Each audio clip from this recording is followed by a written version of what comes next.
Okay, we're getting in breaking news that this bill is going to be tabled in Parliament at 1 in the afternoon. So that's the news coming in, the update. And as we've been seeing, it's going to be a stormy session. Payal is joining us now. Payal, so 1 p.m. is the time when the bill is going to be tabled. Tell us a little bit more. And also the big amendments that are being proposed. I mean, of course, the opposition parties have, in fact, right now opposed the introduction of the bill.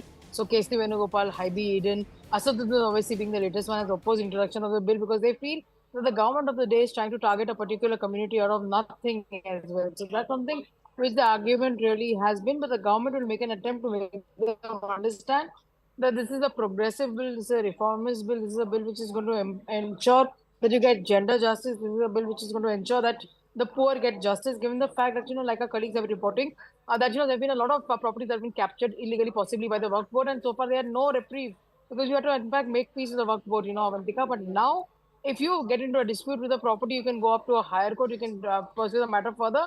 And what has been most shocking is the government says that lakhs and lakhs of, crores of land has been, captured by the Waqf Board, and the revenue does not even match anywhere close because it's just 200 crores. So possibly for a piece of land, the Waqf Board gives it out to people to pay just a rupee, for example, as rent, and they run businesses which run into crores as well. So that's something which, of course, the government will want to see a correction from. The government says it has to be looked from beyond, over and above political chashma, as they say in politics. Will the government consider referring the bill amid the stiff opposition to a parliamentary committee, Payal? It looks pretty likely that the government will, if the opposition demands that the government will send it to the select committee, given the fact, Avantika, that the standing committees have not been constituted after the 2024 elections. So that's going to take some more time. But the government is pretty okay, to get more and more ideas on this. And like I've been reporting, that 70 meetings with various organizations have taken place, over the last 2 months. Kiran Rijiju, the newly appointed Minority Affairs Minister, has done that. But the work began more than a couple of years ago. This is not a bill that the government came up with overnight. Smriti Irani, the former Union Minister, worked for months together as far as this bill was concerned. Brought in various factions to it as well. But the government is pretty much okay at this point in time to get a further scrutiny done on the bill. So obviously, if the opposition insists, the government seems to be pretty open to send it to a select committee for further consideration. But the message that the government also sent is that this is a bill for reform. This is a bill for empowering the women gender. And this is a bill which actually is going to give justice to the poor, and accountability and transparency will be fixed. Interesting. Payal, just kindly stay on with me. Some more breaking news coming in. According to the Congress sources, to CNN News 18, Rahul Gandhi, the leader of the opposition, has now instructed the MPs to oppose the Waqf bill with full enthusiasm and all their energy. And in fact, he's called it divisive. So that's the breaking news coming in. Congress, a meeting also took place. The Lok Sabha MPs of the CPP that had this very important meeting. And this were the directives given in by Rahul Gandhi. Pallavi joins us for more on this. Pallavi, this bill aims to bring about sweeping changes in the functioning and the composition of the Waqf board.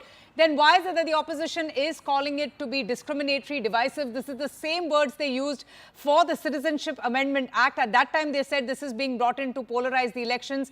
Even before hearing the amendments to this bill, why are they calling it divisive? Well, CAA, they said it was specifically targeting the identification of a particular community, which is the minorities, but more specifically the Muslims. The Waqf Board bill amendments are essentially targeting two factors. One is that how they have become a law unto themselves.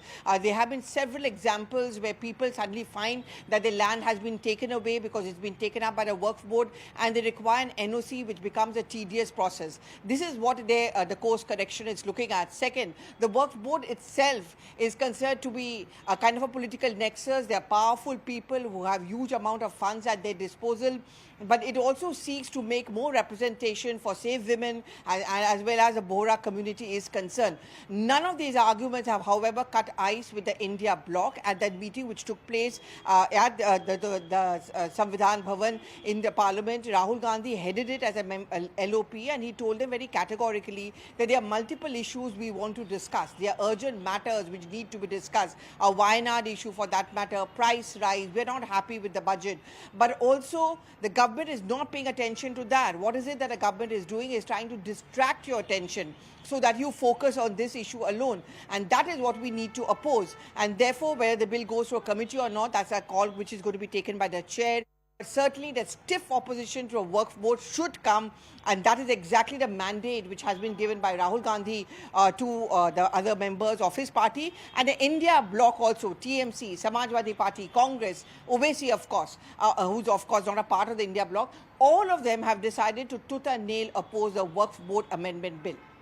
Absolutely. And amid the stiff resistance from the Muslim organizations, let me get in a quick word from Arunima. She's also tracking the developments very closely. Arunima, what is going to be the plan of the government then in the wake of this kind of opposition coming in from various Muslim organizations to these proposed amendments? Will they consider to send it to a parliamentary standing committee for further scrutiny? Select committee is most likely. The bill is likely to be introduced in the upper house, which is the Rajya Sabha. And because the standing committee in Lok Sabha is still getting constituted, all the other committees in Lok Sabha also are still in the process of getting their full membership, the chairperson getting decided. So there is a high likelihood that this bill could be introduced in the upper house first after withdrawing the earlier bill, and then it be sent to the select committee. To negate all the criticism that is being directed at the government, what are the criticisms? Just to list a few. One, it is being said that the earlier provision was that there were members of parliament who were part of the advisory council, but they were Muslim members of parliament. Now, the provision is being made that even non-Muslims can be part of the Waqf decision-making process. So that is being criticized, one. Second, it is being said that you have not really consulted the stakeholders, the Muslim community. The government is coming around to say that we have indeed consulted the stakeholders. In fact, even after the cabinet passed the bill, Minority Affairs Minister Kiren Rijiju met a group of Muslim intellectuals. There were spiritual leaders, leaders of the Muslim intelligentsia, political leaders, and they all met Kiren Rijiju. So the consultation not happening is being denied by the government. Second, they're saying we've also looked at the kind of provisions that exist in other Islamic countries, and the best practices from those countries have also been taken. But like Pallavi also pointed out, the opposition is up in arms. The IUML has given notices. All the opposition parties are also questioning that what was the need for this bill now?